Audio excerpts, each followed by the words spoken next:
وعلیکم السلام ورحمۃ اللہ وبرکاتہ۔ جی محترم بھائی نے یہ دعا اللہم اغفر لی حینا و میتنا والی یہ بھیجی ہے جی۔ کہتے ہیں جی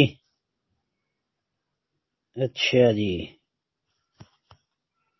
اس کے متعلق یہ جو مولانا علامہ غلام مصطفیٰ ظہیر امن پوری حافظہ اللہ کی جو تحقیق آپ نے پیش کی ہے نا، یہ ابو سلمہ کی مرسل ضعیف ہے، یہی کہتے ہیں راجے ہے۔ اب محترم بھائی بات یہ ہے کہ علامہ غلام مصطفیٰ ظہیر امن پوری حافظہ اللہ ٹھیک ہے محقق عالم دین ہے، لیکن یہ ضروری نہیں ہے کہ ان کی ہر بات پہ جو ہے اعتماد کیا جائے۔ ان کے علاوہ دیگر محققین جو ہیں وہ اس روایت کو قبول کرتے ہیں، تو اس لیے یہ روایت کو جو ہے مطلقاً یہ مرسل قرار دے دینا اور کہنا کہ یہ ثابت نہیں ہے، اس بارے میں دیگر اہل علم کی جو رائے ہیں وہ بھی سامنے رکھنی چاہیے نا۔ اب دیکھیں سنن ابن ماجہ کے اندر بھی یہ آتی ہے، یہ روایت 1498 نمبر پر۔ پھر اس کے بعد سنن نبی داود کے اندر بھی یہ موجود ہے۔ اچھا جی سنن ترمذی کے اندر بھی 1024 نمبر پر یہ موجود ہے، اور مسند احمد میں بھی آتی ہے، سنن کبریٰ بہقی کے اندر۔ تو سنن کبریٰ بہقی والی سند بھی بھائی چیک کر رہے نا آپ، صرف یہی کہہ دینا کہ ابو ہریرہ یا ابو قتادہ کا ذکر جو ہے یہ خطا ہے اور یہ مرسل جو ہے یہی راجع ہے، تو لہذا یہ ضعیف ہے، نہیں بھائی یہ نہیں، اس طرح نہیں کرنا چاہیے۔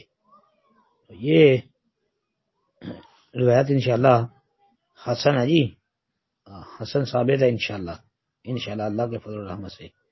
سنن کبریٰ بہقی کے اندر نا آپ یہ دیکھیں ذرا۔ اور پھر سکہ کی زیادت کے متعلق بھی امن پوری صاحب سے پوچھے نا کہ وہ کیا کہتے ہیں کہ آیا سکہ کی زیادتی قبول نہیں ہوتی، اس کے متعلق بھی ان سے بات کریں۔ اور پھر علامہ ناصر الدین البانی یعنی المعروف شیخ البانی رحمۃ اللہ علیہ، جن کو کہا جاتا ہے نا شیخ البانی، انہوں نے بھی اس روایت کو جو ہے سنن ابن ماجہ کی تعلیق میں صحیح کہا ہے، شیخ البانی نے بھی، تو یہ روایت ثابت ہے یہ حسن درجے کی انشاءاللہ۔ السلام علیکم ورحمۃ اللہ۔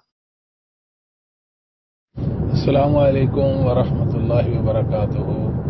شیخ قدوسی حافظ اللہ تعالی نے دو باتیں فرمائی ہیں، ایک تو یہ ہے کہ امن پوری صاحب کی ہر بات نہیں لی جائے گی، یہ بات درست ہے، اور دوسری بات یہ ہے کہ دیگر جو علماء ماہرین فن محدثین جہابذہ ان کو بھی دیکھا جائے گا، یہ بات بھی درست ہے۔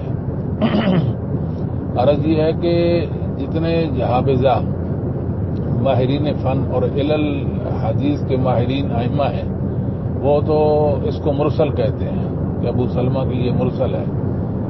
بے شک اللہ تعالیٰ نے ان پر اس حدیث کی علت کو کھول دیا تھا، وہ کہتے ہیں کہ صحابی کے واسطہ نا یہ وہم ہے، اور یہ بات بالکل ٹھیک معلوم ہوتی ہے انشاءاللہ العزیز۔ ہم نے اپنی طرف سے کوئی بات بھی نہیں کی ہے، جو کبار ائمہ ماہرین فن علل حدیث کے ماہرین ان کی بات پر اعتماد کرتے ہوئے یہ بات عرض کی۔ آپ علل حدیث کی کتابیں دیکھیں گے وہاں یہی معلوم ہوگا کہ یہ ابو سلمہ کی مرسل ہے، مطلب یہ ضعیف روایت ہے صحابی کے واسطہ کے بغیر، یعنی ابو سلمہ گویا کہ صحیح بات یہ کہ ڈائریکٹ نبی پاک سے بیان کرتے ہیں، باقی درمیان میں کسی صحابی کا واسطہ جو ہے نا یہ وہاں میں کسی راوی کے نیچے، اللہ عالم۔ اور یہ محدثین کا فیصلہ ہے ائمہ دین کا، ہم تو ائمہ محدثین کے کوششین ہیں، جو وہ فرمائیں گے سر آنکھوں پہ ہے، محدثین کے خلاف تو ہم سر منہ بھی نہیں سوچ سکتے۔ بہرحال شیخ نے جو فرمایا وہ اپنی جگہ پہ ہے، لیکن ان کو مزید اس حوالے سے دیکھ لینا چاہیے تھا۔ ٹھیک ہے جی، اللہ صاحب پہ رحمت فرمائے، اور شیخ کو میری طرف سے سلام عرض کرنا۔ السلام علیکم ورحمۃ اللہ وبرکاتہ۔